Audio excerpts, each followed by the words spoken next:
Jin-Ho looked up at the night sky and saw the strange light. It had been there for 3 days now. Not a star or a plane, but something else. Something that made world leaders nervous. He never expected to be called. Jin-Ho was just a linguist who worked at Seoul National University. But when the aliens finally made contact, governments around the world scrambled to find people who might understand. "We need people who can think differently about language," his boss had told him. "The military has translators. We need dreamers." Now Jin-Ho sat in a cold room with 20 other specialists from around the world. They all watched screens showing the alien ship that hovered above the Pacific Ocean. It was smooth and oval, with no visible windows or doors. "They call themselves the Darrow," said General Park, pointing to a symbol on the screen. "At least, that's what we think they're saying." The communication had been basic so far. Simple pictures and sounds transmitted back and forth. The aliens seemed peaceful, but caution ruled every decision. "Tomorrow, they will land," the general continued. "A small craft will touch down at the neutral meeting point. 6 of you will join the welcome team." Jin-Ho's heart beat faster when he heard his name called. He would be one of the 6. That night, he couldn't sleep. He studied the limited information they had about the alien language. It seemed to use tones and rhythm in ways no human language did. He recorded himself trying different patterns until sunrise. The landing site was a flat area of concrete built specially for this moment. Jin-Ho stood with 5 others: a mathematician, a physicist, a biologist, a diplomat, and a military officer. They all wore white jumpsuits with no national symbols. When the small craft descended, it made no sound. It simply appeared in the sky and then settled onto the ground. For 5 minutes, nothing happened. Jin-Ho felt sweat running down his back despite the cool morning air. Then a section of the craft's side simply disappeared, revealing 3 figures. The Darrow were not what anyone expected. They stood on 2 legs like humans, but their bodies were thinner and taller. Their skin looked like polished copper, and their faces had 4 eyes arranged in a diamond pattern. Where a human mouth would be, they had something like a small trunk that moved as they made sounds. The diplomat stepped forward with a translator device. It had been programmed with everything humans had learned so far. "Welcome to Earth," she said, and the device produced a series of tones and clicks. The aliens responded, but their sounds were different from what the machine expected. The translator flashed an error message. They tried again with the same result. Jin-Ho felt the moment slipping away. The aliens' body language, if you could call it that, showed signs of frustration. Their upper eyes blinked rapidly. Without asking permission, Jin-Ho stepped forward. He had brought his own small device, not a translator, but a simple tone generator he had programmed the night before.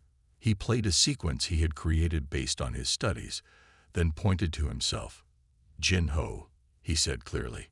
The aliens went still. Then the one in the middle stepped closer. It made a sound and pointed to itself. "Ril," it seemed to say. Jin-Ho smiled and played another sequence on his device.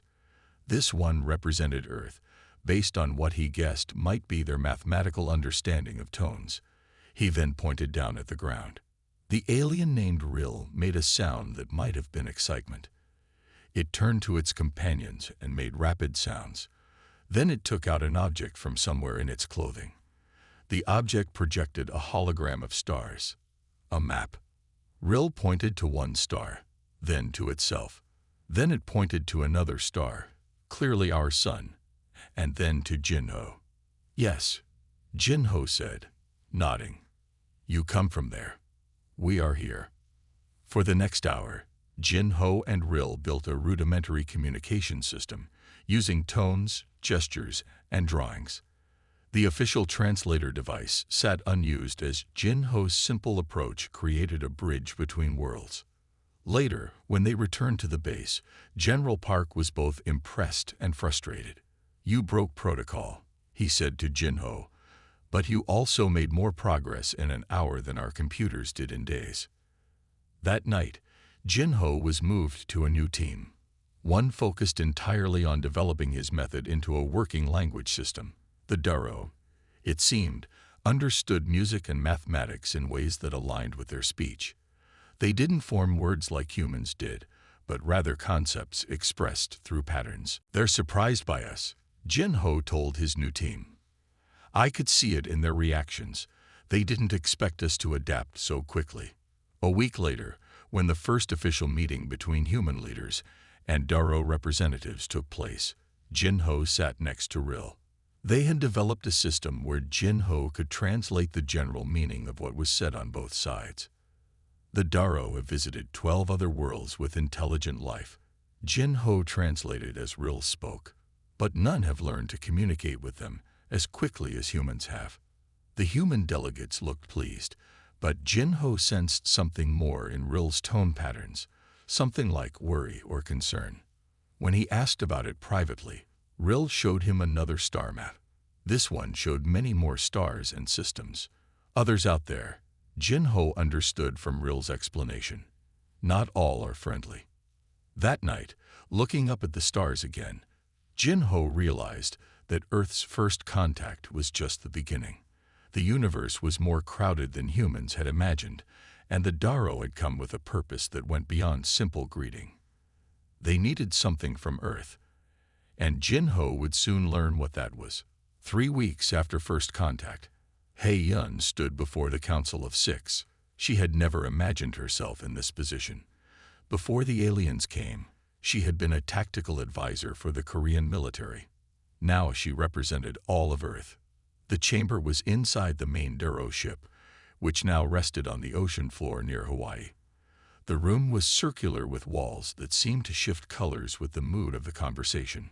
6 alien representatives sat in curved chairs, 5 Daro, and 1 being from another species Hei Yun had never seen before. "We face a decision," said Ril, the Daro who had first spoken with Jin Ho. Jin Ho himself stood nearby, using his tone system to translate. Earth must be evaluated before full alliance membership. Hei Yun nodded. The past weeks had revealed much. The Daro were part of a galactic alliance of 12 species. Their arrival on Earth wasn't random. They were searching for new allies against a growing threat from the outer systems. "The evaluation has 3 challenges," Ril continued. "Strategy, adaptation, and cooperation. You will represent your world." "Why me?" Hei Yun asked. "I'm not a diplomat or a scientist."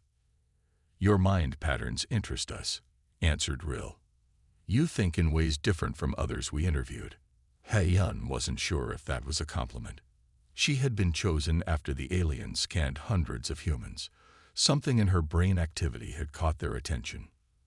"The first challenge begins tomorrow," Ril said. "You will compete against representatives from 3 other candidate worlds." When Hei Yun returned to the human quarters, she found a man waiting for her. He stood looking out the window at the strange underwater landscape illuminated by the ship's exterior lights. "I'm Sung Min," he said, turning to her. "They assign me as your technical advisor." Sung Min was an engineer who had been studying the Daro technology. He was younger than Hei Yun, with quick eyes that seemed to analyze everything. "Do you know what these challenges involve?" she asked. "Not exactly," Sung Min replied, "but I've seen some of their testing equipment. It's like nothing on Earth." The next morning, Hei Yun entered a large chamber where 3 other beings waited. One looked like a tall insect with 4 arms. Another resembled a reptile standing upright. The third was almost human-like, but with pale blue skin and no visible nose. Ril entered with 2 other Daro. "The first challenge tests strategic thinking," he announced. "Each candidate must direct their forces to secure objectives while adapting to changing conditions." The center of the room transformed into a 3-dimensional battlefield. It wasn't a screen or hologram. Somehow the space itself became the simulation. Hei Yun could see tiny units representing different types of forces. "This simulates a real conflict from our history," Ril explained. "You will each control forces with different strengths and weaknesses." Hei Yun's units appeared to be the weakest in conventional terms. They had less power and slower movement than the others. She studied the terrain and noticed something the others seemed to overlook. The environment itself could be used as an advantage. As the simulation began, the other candidates moved their forces directly toward the objectives. Their strategies were straightforward and powerful. Hei-yun took a different approach. "What are you doing?" Sung-min whispered from behind her. "They're going to reach the objectives before us."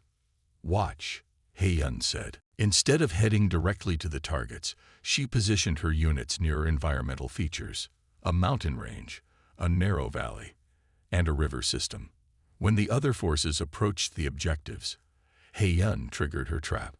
Her units diverted the river, causing a flash flood that caught the reptilian candidates' forces. They used the mountain pass to ambush the insect forces. The blue humanoids' units were stronger, but Hei-yun had studied their movement patterns and predicted where they would go. By the end of the simulation, Hei-yun had secured 2 of the 5 objectives, while causing the other candidates to fight each other over misunderstandings she had deliberately created. The Darrow observed silently. When the simulation ended, Rill approached Hei-yun. "You controlled the weakest units," he said, "yet you succeeded where others failed. Explain." "In Earth's history," Hei-yun replied, "we learned that direct force isn't always the answer. Sometimes understanding the environment and your opponent's psychology matters more." The Darrow conferred among themselves. "Surprising," Rill finally said. "Most candidates try to overpower. You chose deception and environmental manipulation. Is that wrong?" Hei-yun asked. "Not wrong. Different. The second challenge begins tomorrow." Later, in their quarters, some men helped Hei-yun study the alien technology they would face next. "The other candidates have seen these devices before," some men said. "Their species have had contact with the Alliance for years. We're at a disadvantage." Hei-yun looked at the strange mechanisms. "Then we need to think differently again. Tell me how these work." Some men explained what he had learned about Darrow technology. It used principles that Earth scientists had barely theorized about. "The adaptive challenge will test how quickly you can learn to use alien tools and solve problems with them," he said. That night, Hei-yun couldn't sleep. She felt the weight of Earth's future on her shoulders. If she failed, humanity might be deemed unworthy of Alliance protection. As she stared at the ceiling, she realized something important. The Darrow weren't just testing skills. They were testing human nature itself. They wanted to see how humans thought, how they approached problems. "We don't need to be like them," she whispered to herself. "We need to show them why being human is valuable." The next morning, as she prepared for the second challenge, Jin-ho came to see her. "I've been talking more with Rill," he said. "I think I understand what they're looking for. The Alliance needs diversity of thought. They face an enemy that thinks in ways they can't predict." Hei-yun nodded. "And they want to see if humans think differently enough to be useful." "Exactly," Jin-ho said. "So be yourself. That's our strength." Hei-yun entered the challenge chamber with new determination. The Darrow and the other candidates were waiting. On a table lay devices unlike anything she had ever seen. "The adaptation challenge begins now," Rill announced. Hei-yun stepped forward, ready to show them what humans could do. The adaptation challenge began with 5 strange devices laid out before each candidate. Hei-yun studied them carefully. One looked like a sphere with shifting patterns on its surface. Another resembled a glove with too many fingers. The third was a cube that occasionally changed color. The fourth appeared to be some kind of headset. The fifth defied description. It seemed to change shape when she wasn't looking directly at it. The insect-like alien immediately picked up the devices and began manipulating them with practiced movements. The blue humanoid and reptilian beings also seemed familiar with the technology, though less confident. "Each device solves a different problem," Rill explained. "Together, they can be used to stabilize the energy pattern displayed before you." In the center of the room, a holographic display showed a swirling energy field. It pulsed with unstable patterns, occasionally flaring dangerously. "You have 1 hour," Rill concluded. Hei-yun hesitated.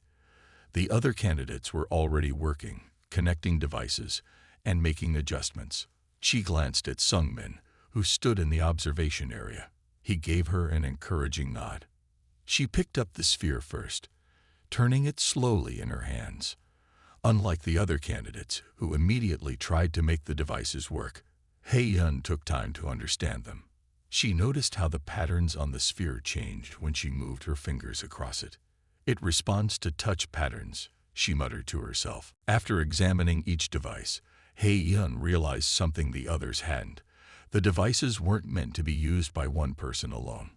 They were designed for collaboration. While the other candidates struggled alone with their equipment, Hei-yun approached the reptilian being. "We should work together," she said, with Jin-ho translating nearby. The reptilian looked surprised but refused with a sharp gesture. The insect-like being didn't even acknowledge her. Only the blue humanoid showed interest. "Why?" the blue being asked through its own translator. "These devices complement each other," Hei-yun explained. "Look at the energy patterns. They mirror the connection points on the devices." The blue being, who called itself Tal, considered this. After a moment, it agreed to try Hei-yun's approach.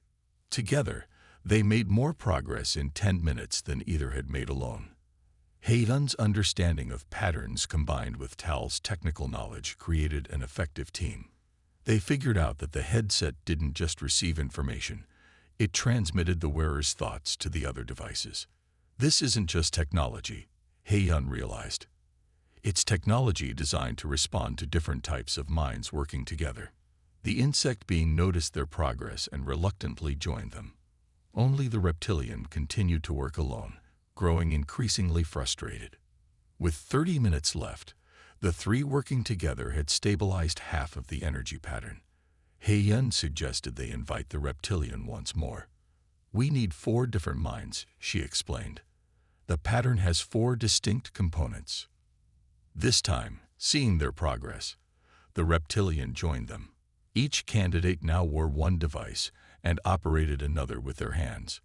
Working together, following Hei-yun's coordination, they stabilized the energy pattern just as time expired.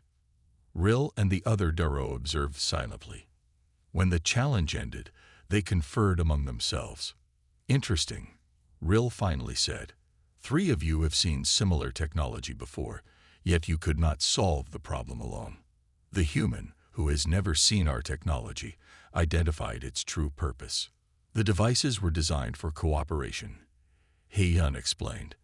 "Different minds working together create something greater than what any could achieve alone."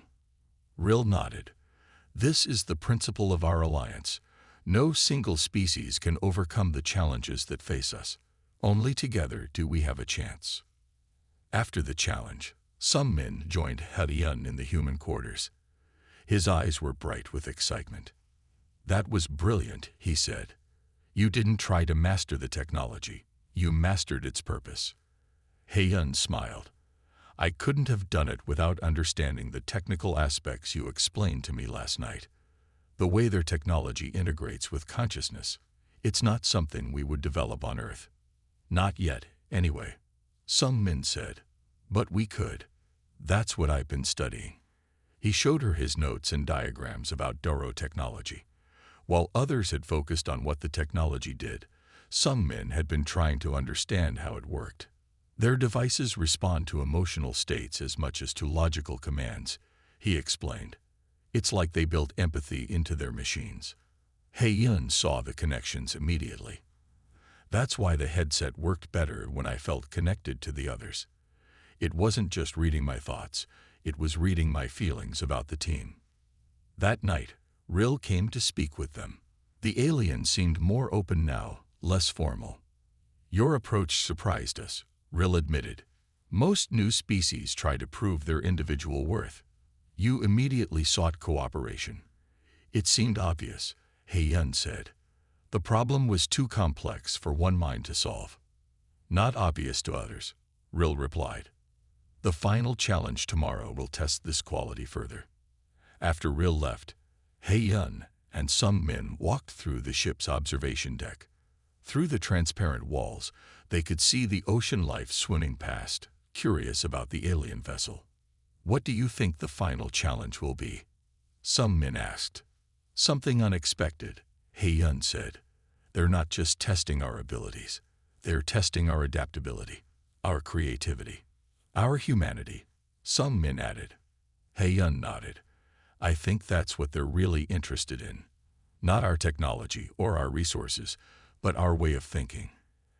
As they watched the sea creatures swimming in patterns around the ship, He-Yun had an idea. After examining each device, He-Yun realized something the others hadn't. The devices weren't meant to be used by one person alone. They were designed for collaboration.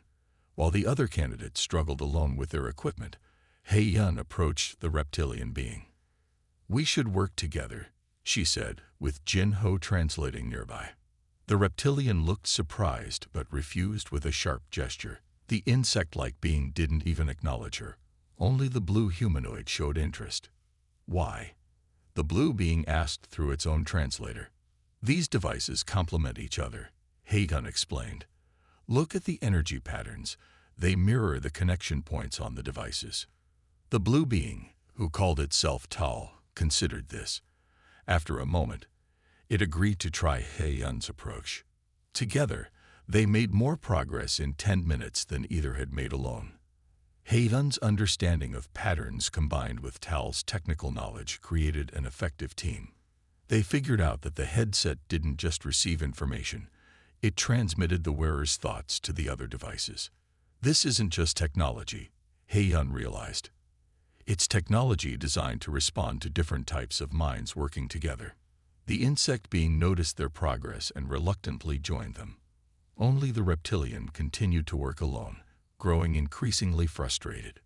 With 30 minutes left, the three working together had stabilized half of the energy pattern. He-Yun suggested they invite the reptilian once more. "We need 4 different minds," she explained. "The pattern has 4 distinct components." This time, seeing their progress, the reptilian joined them. Each candidate now wore one device and operated another with their hands. Working together, following He-Yun's coordination, they stabilized the energy pattern just as time expired. Rill and the other Duro observed silently. When the challenge ended, they conferred among themselves. "Interesting," Rill finally said. "3 of you have seen similar technology before, yet you could not solve the problem alone." The human, who has never seen our technology, identified its true purpose. "The devices were designed for cooperation," He-Yun explained. "Different minds working together create something greater than what any could achieve alone." Rill nodded. "This is the principle of our alliance. No single species can overcome the challenges that face us. Only together do we have a chance." After the challenge, some men joined He-Yun in the human quarters. His eyes were bright with excitement. "That was brilliant," he said. "You didn't try to master the technology. You mastered its purpose." He-Yun smiled. "I couldn't have done it without understanding the technical aspects you explained to me last night. The way their technology integrates with consciousness, it's not something we would develop on Earth. Not yet, anyway," some men said. "But we could. That's what I've been studying." He showed her his notes and diagrams about Duro technology. While others had focused on what the technology did, some men had been trying to understand how it worked. "Their devices respond to emotional states as much as to logical commands," he explained. "It's like they built empathy into their machines." He-Yun saw the connections immediately. "That's why the headset worked better when I felt connected to the others.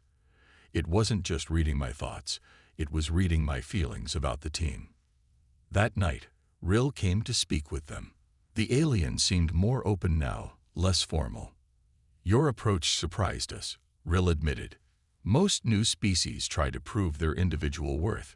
You immediately sought cooperation." "It seemed obvious," He-Yun said. "The problem was too complex for one mind to solve."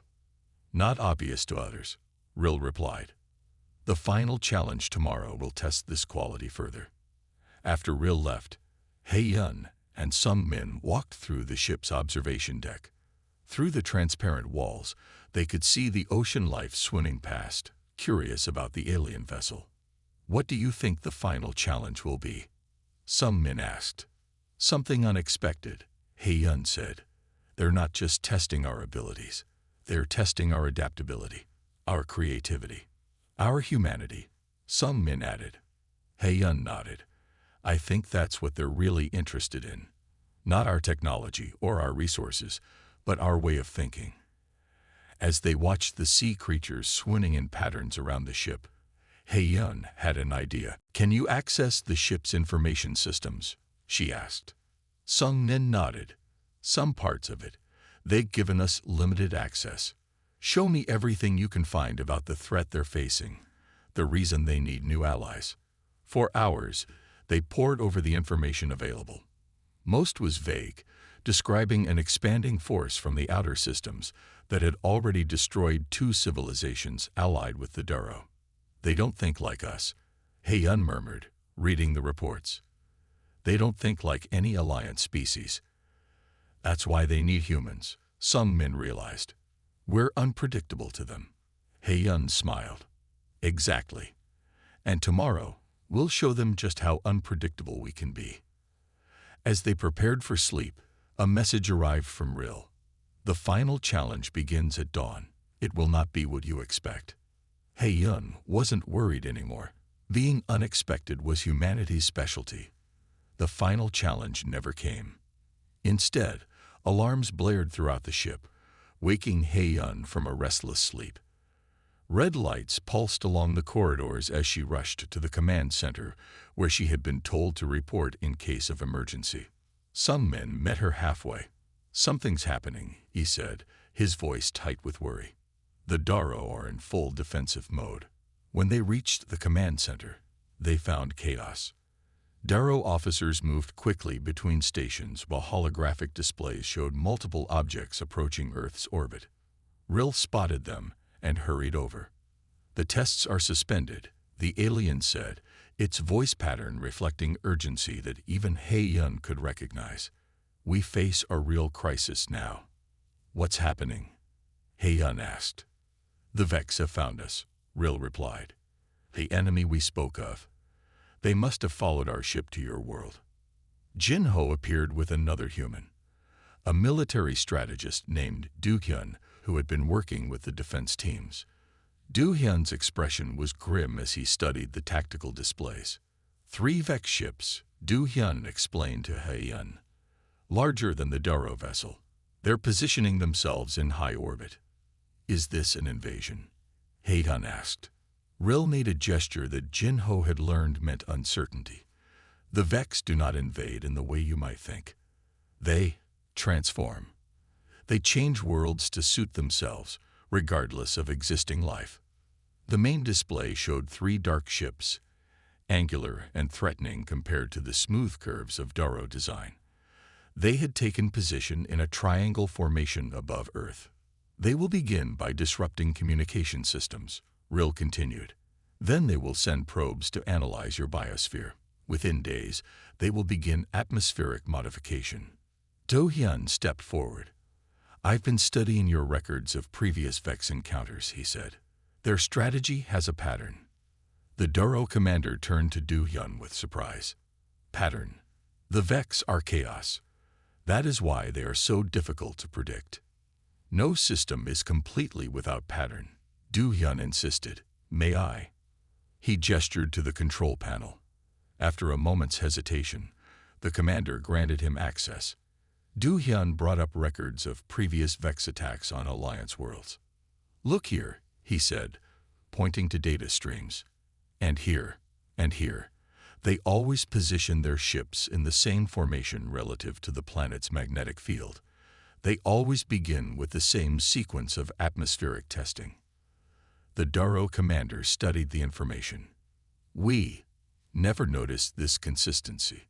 Humans are pattern seekers," He-yun explained. "Sometimes we see connections others miss." A new alarm sounded.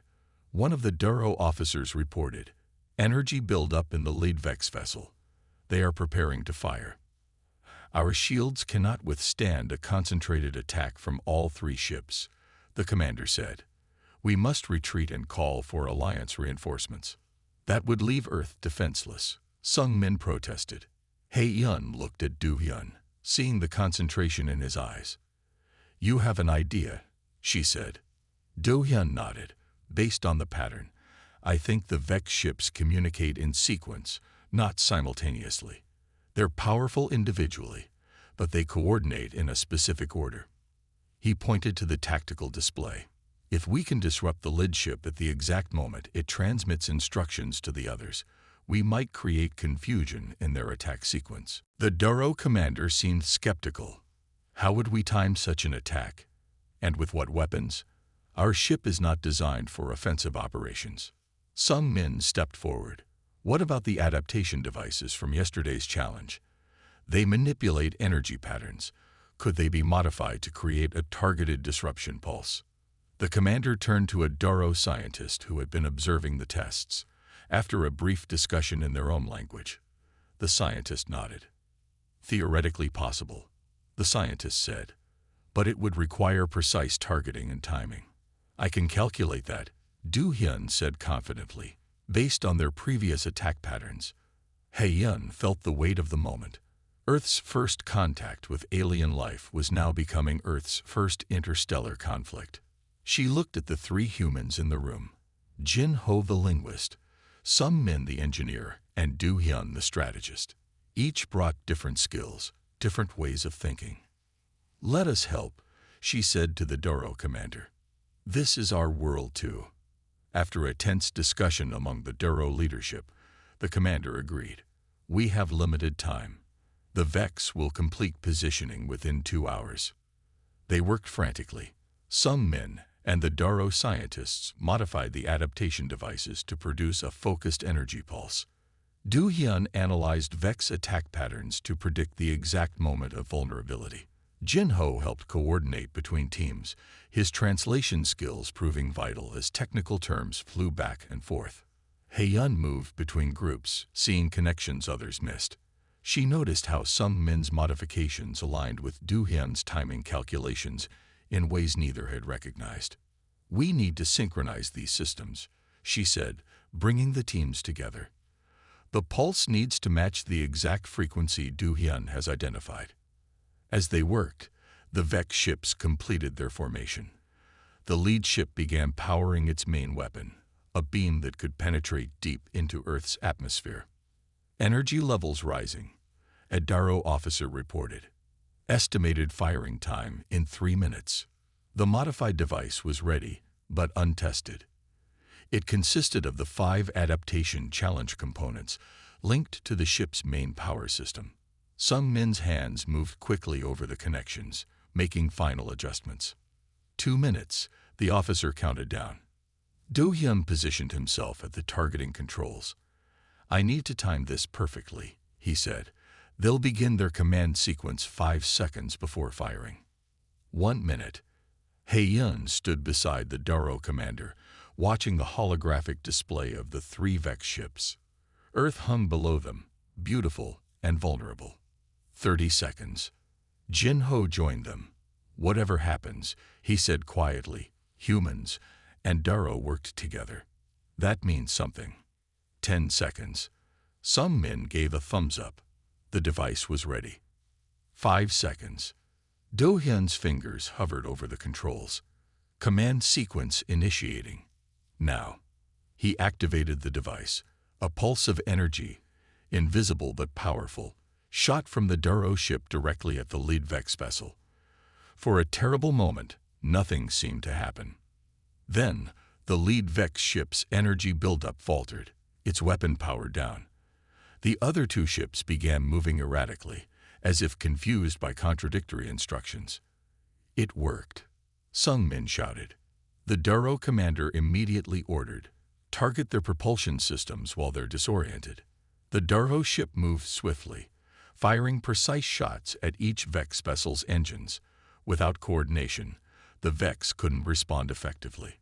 Within minutes, all 3 enemy ships were drifting, disabled but not destroyed. Alliance reinforcements will arrive within 12 hours, the commander announced. We have saved your world today. He-Yun looked at her fellow humans, each exhausted but triumphant. They had faced their first interstellar crisis, and humanity had proven its worth. 6 months after the Vex attack, Mi-Jung stood on the observation deck of the Alliance vessel Harmony. The ship was massive compared to the Darrow craft that had first visited Earth. Through the viewing window, she could see the space station where representatives from 12 different species now worked together. Earth was about to become the 13th member. Mi-Jung had not expected this role. Before the aliens came, she had been a junior cultural attaché in the diplomatic corps. When the delegation was formed to meet the Darrow, she was included almost as an afterthought, someone to take notes and assist the senior diplomats. Now she would be Earth's first official ambassador to the Galactic Alliance. Nervous? Asked Jin-Ho, who had become one of her closest advisors. His tone translation system had evolved into a sophisticated language interface that all human representatives now used. A little, Mi-Jung admitted. This ceremony means everything changes. There's no going back after today. The last 6 months had transformed Earth. After the Vex attack, humans couldn't deny the reality of their new place in a wider, more dangerous universe. Countries that had been enemies for generations now worked together on planetary defense systems. Scientific progress leaped forward as Darrow technology was carefully shared with Earth researchers. Sung Min entered the observation deck. He wore the blue uniform of the new Earth Space Agency, with patches showing both Earth's flag and the Alliance symbol. The Alliance Council is ready, he said. They're waiting in the Grand Chamber. Mi-Jung took a deep breath and straightened her formal diplomatic jacket. As she turned to leave, He-Yun and Do-Hyun joined them. The four who had helped save Earth from the Vex would all witness this historic moment. Did you ever imagine this? He-Yun asked as they walked the curving corridors of the station. 6 months ago, we didn't even know aliens existed. I still think about that first day sometimes, Jin-Ho said. How close we came to misunderstanding each other completely. The Grand Chamber was designed to accommodate beings of all shapes and sizes. The ceiling soared 20 meters high for the benefit of the towering Kilari, while small hovering platforms accommodated the diminutive Fox. In the center, 12 seats arranged in a circle represented the founding members of the Alliance. A 13th seat waited empty. As Mi-Jung entered, all activity in the chamber paused. Representatives from a dozen worlds turned to observe the humans. Some used technological aids to see them better, while others relied on sensory organs humans still didn't fully understand. Rill, now the official Darrow representative to Earth, met them at the entrance. The council is ready, the alien said. They have reviewed the reports of Earth's response to the Vex attack.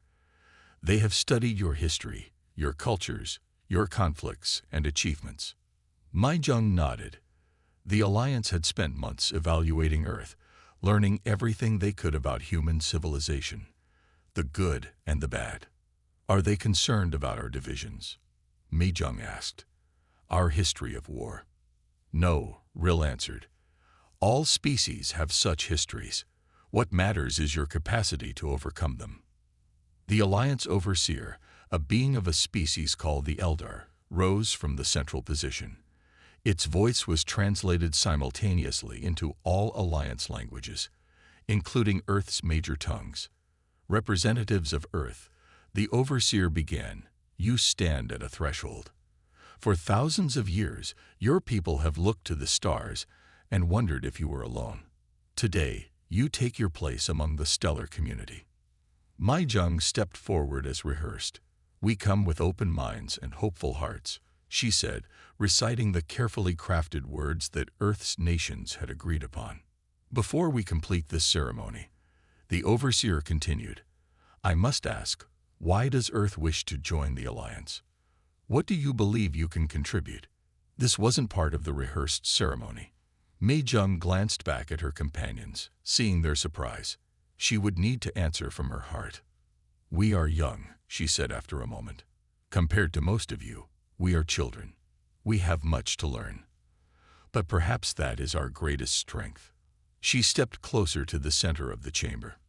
We see patterns where others see chaos. We find hope in desperate situations. We adapt and survive. These are human traits that we now offer to the Alliance. Mai Jung gestured to her companions. Jin Ho created communication where language failed. Hei Yun found cooperation where competition seemed inevitable.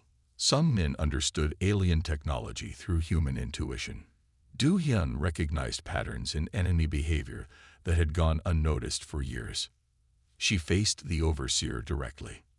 We don't bring the most advanced technology or the strongest weapons. We bring a new perspective, a different way of thinking. And most importantly, we bring our humanity, our creativity, our passion, our determination to build a better future. The chamber was silent for a long moment. Then the Overseer spoke again. This is why Earth was chosen, it said. Not for your technology, which is primitive by our standards. Not for your resources, which are common throughout the galaxy. But for your unique perspective, your unpredictability, your humanity. The Overseer gestured to the empty seat. Take your place, Ambassador Mai Jung of Earth.